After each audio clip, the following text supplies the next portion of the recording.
नमस्कार, मैं हूं आशीष और आप देख रहे हैं आशीष कॉमर्स क्लासेस। मेरे प्रिय साथियों, आज की वीडियो में हम लोग समझेंगे कि शेयर कैपिटल क्या होता है, यानी अंश पूंजी क्या होती है, और इसके साथ हम लोग जानेंगे कि अंश पूंजी के प्रकार कितने होते हैं और कौन कौन से होते हैं।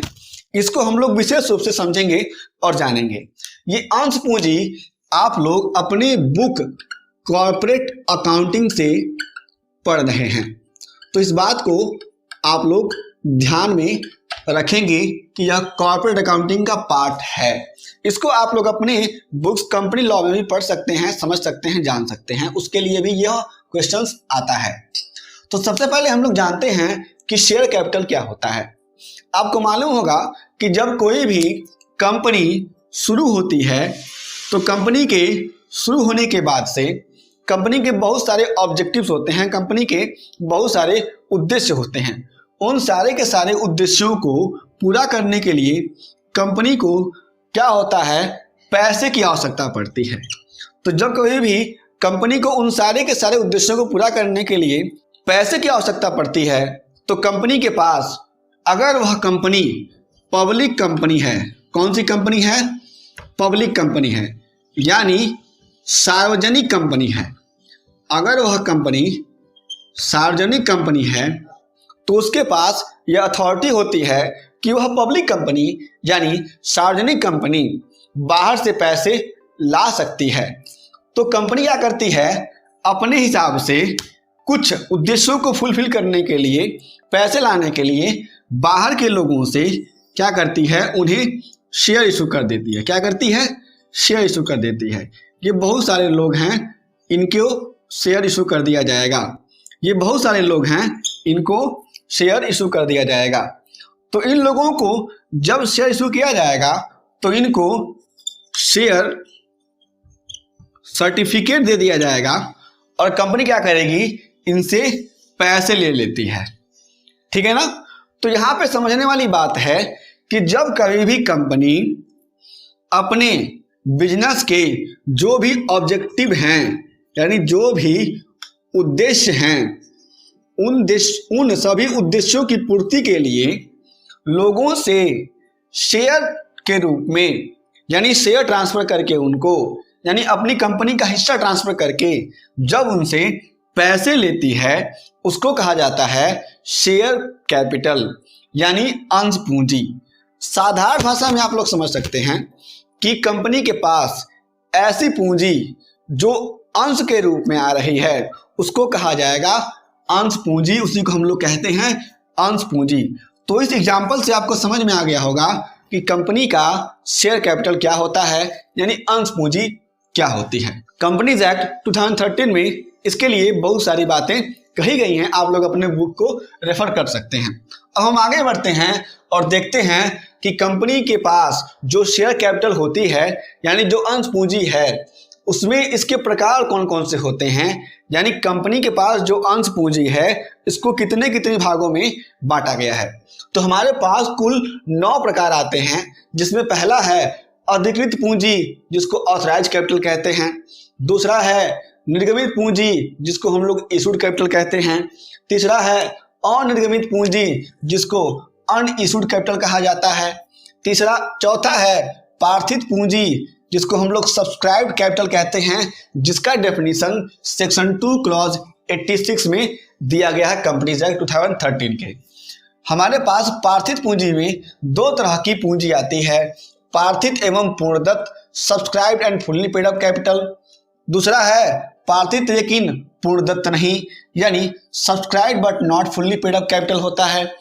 और हमारे पास 5वां जो है उसका नाम है याचित पूंजी, जिसको हम लोग कॉल्ड अप कैपिटल कहते हैं। 6वां है अयाचित पूंजी, यानी अनकॉल्ड अप कैपिटल। 7वां है चुकता पूंजी, यानी पेड अप कैपिटल। और 8वां है संचित पूंजी, यानी रिजर्व कैपिटल। और 9वां होता है पूंजीगत संचय, यानी कैपिटल रिजर्व। तो इस तरह के इतने क्या होते हैं, शेयर कैपिटल के प्रकार होते हैं। इन सारे के सारे प्रकारों को अब हम लोग डिटेल में समझ लेते हैं और जान लेते हैं। अब मैं आपको कुछ एग्जाम्पल दे करके समझा देता हूं कि ये सारे के सारी चीजें क्या होती हैं। सबसे पहले हम लोग समझते हैं अधिकृत पूंजी को। अधिकृत पूंजी का मतलब ये होता है कि कंपनी के पास कितना अधिकार है, कंपनी को कितना अधिकार मिला हुआ है कि वह कितनी पूंजी इकट्ठा कर सकती है, लोगों से शेयर कैपिटल के रूप में, शेयर के रूप में पैसे मंगा सकती है। इसी को कहा जाता है कंपनी की अधिकृत पूंजी यानी ऑथराइज्ड कैपिटल। कंपनी के पास कितनी अथॉरिटी है। यहाँ पे हम लोग एक एग्जाम्पल के अनुसार समझते हैं। तो यहाँ पे हम देखेंगे कि जब कभी भी किसी कंपनी का निर्माण होता है, जब कोई भी कंपनी स्टार्ट होती है, तो कंपनी के निर्माण के समय क्या होता है कि कंपनी के दो मेन डॉक्यूमेंट बनाए जाते हैं। पहले डॉक्यूमेंट का नाम होता है MOA यानी मेमोरेंडम ऑफ एसोसिएशन और दूसरे का नाम होता है AOA यानी आर्टिकल ऑफ एसोसिएशन। तो यहाँ पर जो मेमोरेंडम ऑफ एसोसिएशन है यह कंपनी का एक्सटर्नल डॉक्यूमेंट होता है, यानी कंपनी की बाहरी चीज़ों को बताता है, और जो AOA यानी आर्टिकल ऑफ एसोसिएशन होता है यह कंपनी की इंटरनल चीज़ों को बताता है। अब यहाँ पे हम लोग समझेंगे अधिकृत पूंजी को। तो जब कभी भी कंपनी रजिस्टर्ड होती है तो कंपनी के रजिस्ट्रेशन के समय जो कंपनी का पार्षद सीमा नियम जिसको हम लोग कहते हैं, जिसको हम लोग पार्षद सीमा नियम कहते हैं हिंदी में, जो मेमोरेंडम ऑफ एसोसिएशन है, इसमें एक क्लॉज होता है, ठीक है। उस क्लॉज का नाम होता है कैपिटल क्लॉज। क्या नाम होता है? कैपिटल क्लॉज, जिसको हिंदी में कहा जाता है पूंजी वाक्य। तो पूंजी वाक्य में लिखा होता है और लिखना होता है कि कंपनी के पास कितनी पूंजी है। तो जब कभी भी कंपनी स्टार्ट होगी, अब हम लोग जब पढ़ेंगे शेयर कैपिटल तो हम लोग हमेशा ध्यान में रखेंगे कि हम लोग हमेशा बात कर रहे हैं पब्लिक कंपनी की।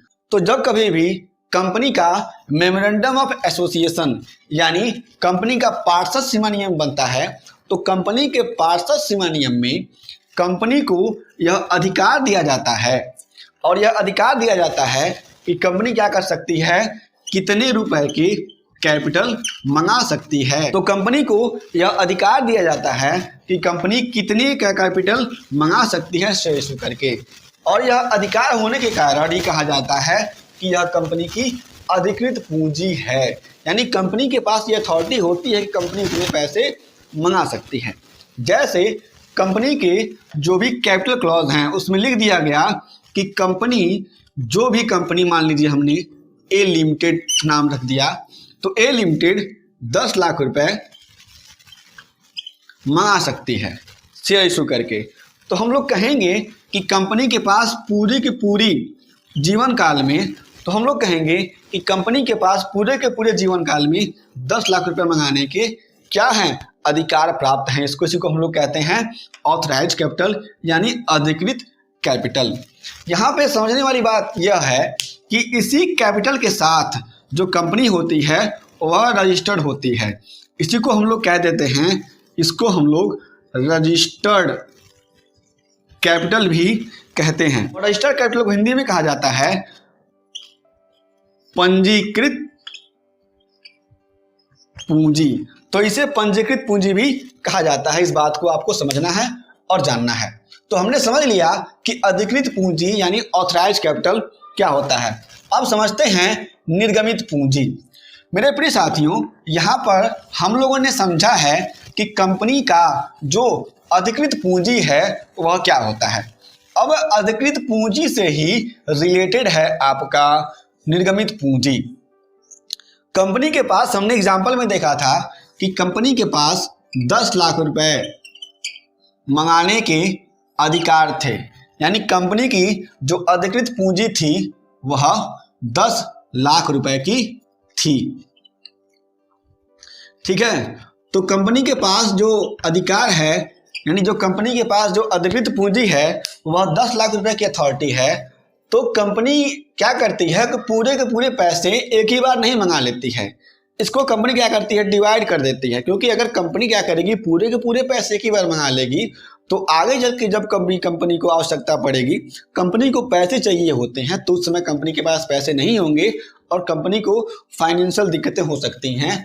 इसलिए क्या करती है कंपनी, जो यहाँ पर पूरे 10 लाख रुपए हैं, इस 10 लाख रुपए को क्या करती है कंपनी कई पार्ट्स में मंगा सकती है। तो जो भी करंट समय कोई भी पैसा कंपनी क्या करेगी, लोगों से मंगाएगी, तो इस ऑथराइज कैपिटल में से जब कभी भी कंपनी कोई भी पैसा मंगाएगी शेयर इशू करके, ठीक है ना, उसको कहा जाएगा इशूड कैपिटल यानी निर्गमित पूंजी। यानी जो भी पैसे कंपनी के द्वारा शेयर इशू करके मंगाए जाते हैं उसको कहा जाता है इशूड कैपिटल यानी निर्गमित पूंजी कहा जाता है। क्योंकि इस कंडीशन में कंपनी क्या करेगी, शेयर को इशू करेगी यानी अंशों को निर्गमित करेगी, इसलिए इसका नाम पड़ा हुआ है इशूड कैपिटल यानी निर्गमित पूंजी। तो मान लीजिए यहाँ पर हमारे पास 10 लाख रुपए हैं। 10 लाख रुपए में से क्या किया कंपनी ने, यहाँ पर 4 लाख रुपए क्या किया, 4 लाख रुपए का शेयर इशू कर दिया। तो कंपनी ने जब 4 लाख रुपए का शेयर इशू कर दिया, हम लोग कहेंगे इसको कि यह इशूड कैपिटल है। क्लियर है ना। अब आता है अगला अनिर्गमित पूंजी यानी अनइशूड कैपिटल। कंपनी के पास जो भी अधिकार प्राप्त थे, यानी यह जो कंपनी की पूंजी है यह ऑथराइज कैपिटल है यानी अधिकृत पूंजी है। तो कंपनी ने अपने ऑथराइज कैपिटल में से 4 लाख रुपए तो इशू कर दिए, लेकिन दिक्कत ये हो गई कि कंपनी ने क्या किए, 6 लाख रुपए इशू नहीं किए। ठीक है ना। तो जो रुपए जितने के पैसे नहीं मंगाए गए, जितने शेयर के पैसे, जितने पैसे नहीं मंगाए गए कैपिटल के रूप में, उतने के शेयर इशू नहीं हुए। तो उतने के शेयर इशू नहीं हुए तो हम लोग कह सकते हैं कि यह जो कैपिटल है यह कैपिटल अन इशूड कैपिटल है। क्या है, अनइशूड कैपिटल है यानी अनिर्गमित पूंजी है। तो यहां पर हम लोगों ने इससे समझ लिया कि इशूड कैपिटल क्या होता है और अनइशूड कैपिटल क्या होता है। इन दोनों बातों को हमने समझ लिया। अब अगला है चौथा यानी पार्थित पूंजी, जिसको सब्सक्राइब कैपिटल कहा जाता है। यहां पर समझने वाली बात है कि कंपनीज एक्ट के सेक्शन 2 क्लॉज 86 में इसका डेफिनेशन दिया गया है और इसमें कहा गया है कि कंपनी के पास जितनी भी पूंजी है उस पूंजी में से जो भी जनता है, जनता ने कितने का आवेदन भेज दिया। यानी आप लोगों ने समझा है कि कंपनी के पास जो भी कैपिटल है वह 10 लाख रुपीस का है, इस एग्जांपल में ऑथराइज कैपिटल है, और कंपनी ने क्या किया, शेयर इशू कर दिया केवल और केवल 4 लाख रुपीस का। तो 4 लाख रुपीस में से जब जनता के पास शेयर गए इतने पैसे के, तो जनता के ऊपर है यानी पब्लिक के ऊपर है कितने पैसे का वह आवेदन करती है, कितने पैसे का आवेदन नहीं करती है। तो इस कंडीशन में जब यहाँ पे 4 लाख रुपए हैं जो इशू किए गए हैं कंपनी के द्वारा, उसमें से जनता जितने का आवेदन करती है यानी जितने रुपए का शेयर वह लेना चाहती है उसी को कहा जाता है क्या, पार्थित पूंजी यानी सब्सक्राइब कैपिटल। जैसे यहाँ पर कंपनी के पास जो इशूड कैपिटल है वह इशूड कैपिटल पूरा का पूरा 4 लाख रुपए का है, और यहाँ पर अगर इशू कैपिटल 4 लाख रुपए का है और जनता ने क्या किया, जनता ने केवल इतना ही कहा कि हमें क्या करना है कि हमें केवल और केवल 2 लाख रुपए के शेयर चाहिए। तो इसको हम लोग कहेंगे कि यह जो 2 लाख रुपए है यह कंपनी की पार्थित पूंजी है। कंपनी के पास केवल 2 लाख रुपए के आवेदन आएंगे, जिसे कहा जाता है कंपनी की पार्थित पूंजी। तो यहां पर आप लोगों ने समझ लिया कि कंपनी की पार्थित पूंजी यानी सब्सक्राइब कैपिटल क्या होता है। अब जो ये कंपनी की पार्थित पूंजी है इसको 2 भागों में यहाँ पे डिवाइड किया गया है, जिसमें पहला है पार्थित एवं पूर्ण दत्त, जिसको subscribe and fully paid up कहते हैं, और दूसरा है पार्थित लेकिन पूर्ण दत्त नहीं, subscribe but not fully paid up capital. यहाँ पे हम लोग इसको आराम से समझ लेते हैं और जान लेते हैं। यहाँ पर हम लोगों ने समझा कि 2 लाख रुपए के शेयर क्या किए कंपनी ने, जो भी इशू किए उसको जनता ने स्वीकार कर लिए, उसके लिए आवेदन भेज दिए। तो जब कभी भी कंपनी के पास शेयर के आवेदन आते हैं तो शेयर के आवेदन के बाद से जनता के पास सर्टिफिकेट इशू करने तक के बहुत सारे क्या होते हैं, स्टेज होते हैं। कंपनी क्या करती है, एप्लीकेशन पे पैसे मंगाती है, कंपनी क्या करती है, अलॉटमेंट पे पैसे मंगाती है, कंपनी क्या करती है, फर्स्ट कॉल पे पैसे मंगाती है, कंपनी क्या करती है, फाइनल कॉल पे पैसे मंगा लेती है। इसके बीच में second call, third call, fourth call भी हो सकता है। तो इस तरह से कंपनी क्या करती है, पैसे मंगाती है। तो जब यहाँ पे हमने पढ़ा हुआ है कि कंपनी का यह सब्सक्राइब कैपिटल है, लोगों ने जितने का आवेदन किया हुआ है, तो मान लीजिए हमारे पास यह 2 लाख रुपए का शेयर है। यह 2 लाख रुपए का शेयर क्या है, डिवाइड है 10 रुपए से, यानी एक शेयर क्या है, 10 रुपए का है। तो यहाँ पे आपको समझ में आना चाहिए कि हमारे पास कितने का बच जाएगा, हमारे पास 20,000 शेयर्स हो जाएंगे, कितने के, 10 रुपए के। यानी हमारे पास एक शेयर हो जाएगा 10 रुपए का और हमारे पास 20,000 शेयर हो जाएंगे। ये हमारे पास रुपए में था। तो कंपनी के पास 20,000 शेयर्स हैं 10 रुपए पर शेयर के हिसाब से। तो कंपनी ने क्या किया, इस 10 रुपए को मांगा, ठीक है ना। जब कंपनी ने कहा कि हमारे पास 20,000 शेयर्स हैं और आपको क्या करना है, 10 पर शेयर के हिसाब से पैसे देने हैं, लेकिन लोगों ने क्या किया, लोगों ने 10 रुपए पर शेयर न दे करके कुछ लोगों ने क्या किया, जब पूरे पैसे दिए और कुछ लोगों ने पूरे पैसे नहीं दिए। तो यहां पर हम लोग समझ सकते हैं कि जिन लोगों ने कंपनी को ये जितने पैसे मांगे हैं, कंपनी ने 10 रुपए मांगे हैं, यहाँ पे हमें देखना है कि कंपनी ने जितने पैसे मांगे हैं, जैसे एप्लीकेशन पे 2 रुपए, अलॉटमेंट पे 3 रुपए, फर्स्ट कॉल पे 3 रुपए और यहाँ पर फाइनल कॉल पे भी 2 रुपए मांगे हुए हैं। तो यहाँ पे हमें ये समझना है कि जितने लोगों ने पूरे के पूरे पैसे कंपनी को दे दिए और कंपनी ने क्या किया, उनको शेयर इशू कर दिया, उसी को कहा जाता है पार्थित एवं पूर्णदत्त कैपिटल, जिसको subscribe and fully paid up capital भी कहते हैं।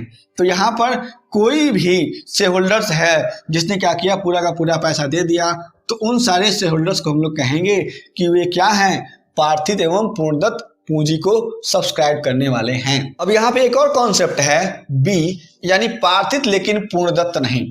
तो यहाँ पर जो कंपनी ने पूरे के पूरे 10 रुपए मंगाए हुए हैं, तो जब कंपनी ने 10 रुपए मंगाए तो कुछ लोगों ने क्या किया, यहाँ पर फर्स्ट कॉल और फाइनल कॉल के पैसे नहीं दिए। तो जिन लोगों ने क्या किया, फर्स्ट कॉल और फाइनल कॉल के पैसे नहीं दिए और जितने पैसे हमें रिसीव्ड नहीं हुए, कंपनी के द्वारा जितने पैसे रिसीव नहीं हुए, उन्हीं को कहा जाता है पार्थित लेकिन पूर्णदत्त नहीं, जिसको हम लोग कहते हैं सब्सक्राइब कर लिया गया लेकिन पूरा का पूरा पैसा पेड नहीं कर लिया, जो भी जनता है, जनता ने। तो यहाँ पे आप लोगों को चीजें समझ में आ गई होंगी कि पार्थित एवं पूर्णदत्त और पार्थित लेकिन पूर्णदत्त नहीं क्या होता है। तो ये थोड़ा सा कॉम्प्लिकेटेड था, जिसको हमने समझ लिया।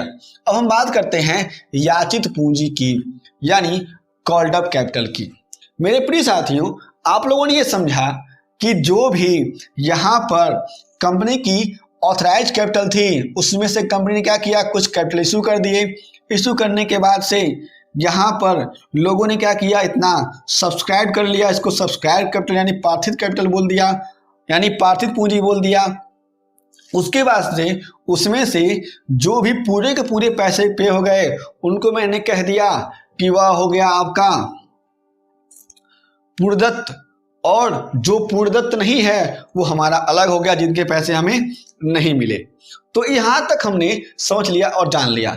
लेकिन यहाँ तक जो भी कॉन्सेप्ट था वह शेयर होल्डर्स की तरफ से था कि शेयर होल्डर्स ने इतने पैसे ले लिए, इतने शेयर के पैसे नहीं दिए, तो यहाँ पर यह कॉन्सेप्ट था। लेकिन अब हम लोग जो पढ़ेंगे याचित पूंजी, अयाचित पूंजी, चुकता पूंजी, संचित और पूंजीगत पूंजी, इसमें हम लोग कंपनी की तरफ से चल के पढ़ेंगे। यहाँ पे समझने वाली बात है कि हमारे पास याचित पूंजी क्या होती है, तो आप इसको समझेंगे और जानेंगे।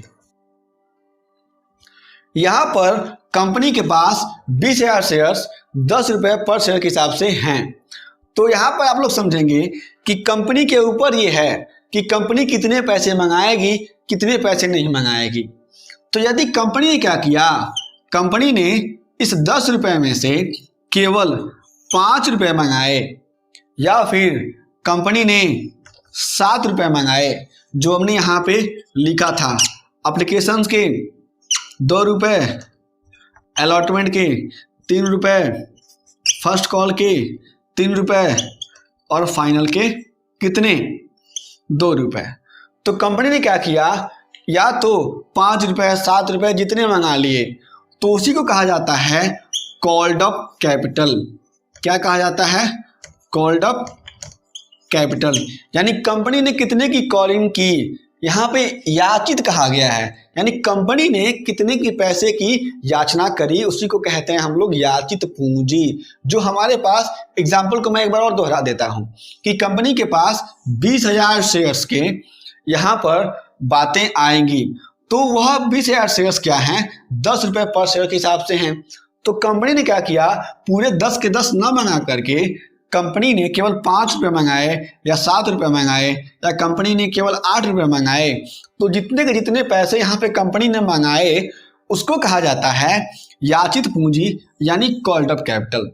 और यहाँ पर आप लोग समझेंगे कि इस एग्जाम्पल में मान लिए कंपनी ने क्या किया, 8 रुपए मंगा लिए, तो इसको कहेंगे हम लोग कि यह कॉल्ड अप कैपिटल है। लेकिन यहाँ पर जो 2 रुपए हैं कंपनी ने नहीं मंगाए हुए हैं, तो जो 2 रुपए कंपनी ने नहीं मंगाए हुए हैं उनको हम लोग कहेंगे अनकॉल्ड अप कैपिटल, यानी अयाचित पूंजी। तो इस बातों को समझना है कि यहाँ पर याचित पूंजी क्या होती है और अयाचित पूंजी क्या होती है। अगला हमारा टॉपिक है चुकता पूंजी, यानी पेड अप कैपिटल।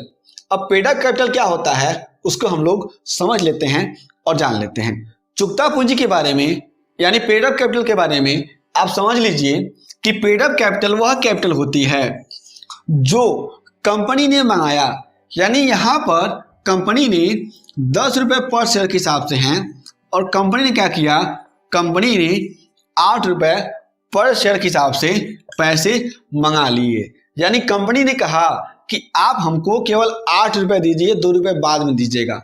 तो हमने अभी पढ़ा है कि इसको हम लोग कहेंगे कॉल्ड अप कैपिटल, यानी क्या कहेंगे इसको हम लोग, कॉल्ड अप कैपिटल कहेंगे।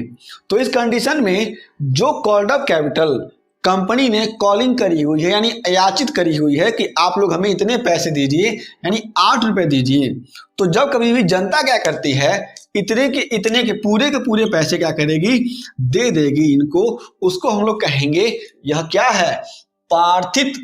उसको हम लोग क्या कहेंगे कि यह क्या है, चुकता पूंजी है, यानी पेड अप कैपिटल है। तो ये बात आपको समझनी है कि कंपनी के पास जो भी कॉल्ड अप कैपिटल है, जब कंपनी ने कॉलिंग करी तो कॉलिंग के समय जो पैसे कंपनी को मिल गए, जो भी शेयर होल्डर्स होते हैं उनके द्वारा, तो उसको कहा जाता है पेड अप कैपिटल। यहाँ पे बात समझने वाली ये होती है कि किसी किसी कंडीशन में जो भी कॉल्ड अप कैपिटल होता है और पेड अप कैपिटल होता है, यानी यहाँ पर कॉल्ड अप कैपिटल और यहाँ पर पेड अप कैपिटल क्या होता है, एक हो जाता है। कब एक होगा कि कंपनी ने क्या किया, यहाँ पर 8 रुपए मंगाया और लोगों ने क्या किया, पूरा का पूरा पैसा यहाँ पर 8 रुपए दे दिया, तो कहा जाएगा कि 8 रुपए क्या है, कॉल्ड अप भी है, और 8 रुपए क्या है, यहाँ पर 8 रुपए पेड अप भी है। लेकिन कभी कभी ऐसा होता है कि कंपनी ने क्या किया, 8 रुपए मंगाया, लेकिन लोगों ने 8 रुपए ना दे करके कंपनी को केवल और केवल 6 रुपए के ही पैसे दिए, तो इस कंडीशन में जो भी कॉल्ड अप हो जाएगा वह डिफरेंट हो जाएगा और पेड अप क्या हो जाएगा, डिफरेंट हो जाएगा। तो लोगों ने क्या कर दिया कि पूरा का पूरा 6 रुपए ही दिया, तो इसको हम लोग कहेंगे पेड अप कहेंगे, और कंपनी ने मांगा था 8 रुपए, तो इसको हम लोग कहेंगे कि यह हमारा कॉल्ड अप कैपिटल है। और हमारा अगला है संचित पूंजी, यानी रिजर्व कैपिटल के बारे में। तो हम लोगों ने जब शुरुआत में पढ़ा है तो समझा है कि हमारे पास जो भी ऑथराइज कैपिटल है, यह ऑथराइज कैपिटल 2 पार्ट में डिवाइड हो जाता है, पहला इशूड कैपिटल में और दूसरा अनइशूड कैपिटल में। तो कंपनी क्या करती है, कंपनी को यह अंदेशा होता है कि कंपनी के पास आगे जाकर के लायबिलिटी बहुत ही बढ़ सकती है। तो इसके लिए क्या करती है कंपनी, शेयर इशू करती है और शेयर इशू करने के बाद से पैसे मंगा लेती है। लेकिन कुछ पैसे क्या करती है कंपनी अपने पास रख लेती है कि इसका शेयर हम लोग बाद में इशू करेंगे, इसकी अथॉरिटी अपने पास रखेंगे। तो इसको कहा जाता है अनइशूड कैपिटल। लेकिन इस अनइशूड कैपिटल का कुछ पार्ट कंपनी सोचती है कि हम लोग जब कंपनी की वाइंडिंग अप होगी उस समय या फिर फ्यूचर ओरिएंटेशन के लिए रख लेती है। उसको कहा जाता है कंपनी की संचित पूंजी, यानी रिजर्व कैपिटल। जो कैपिटल कंपनी ने क्या किया हुआ है, रिजर्व में रखा हुआ है कि हम लोग बाद में मंगाएंगे जब कभी भी दिक्कत होगी तब, इसको हम लोग कहेंगे रिजर्व कैपिटल कहेंगे। अगला है पूंजीगत संचय यानी कैपिटल रिजर्व। पूंजीगत संचय का मतलब ये होता है कि कंपनी के पास जो भी कैपिटल के द्वारा प्रॉफिट आया हुआ है, यानी जो कंपनी के पास कैपिटल प्रॉफिट है।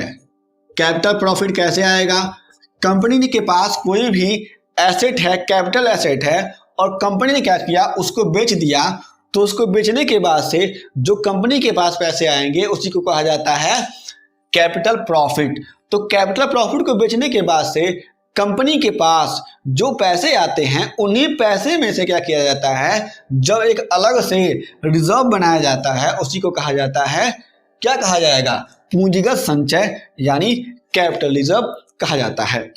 तो मेरे प्रिय साथियों, हम लोगों ने इस वीडियो में समझ लिया कि शेयर कैपिटल क्या होता है, यानी अंश पूंजी क्या होती है, जो हमारे कॉर्पोरेट अकाउंटिंग का बहुत ही इंपॉर्टेंट टॉपिक है।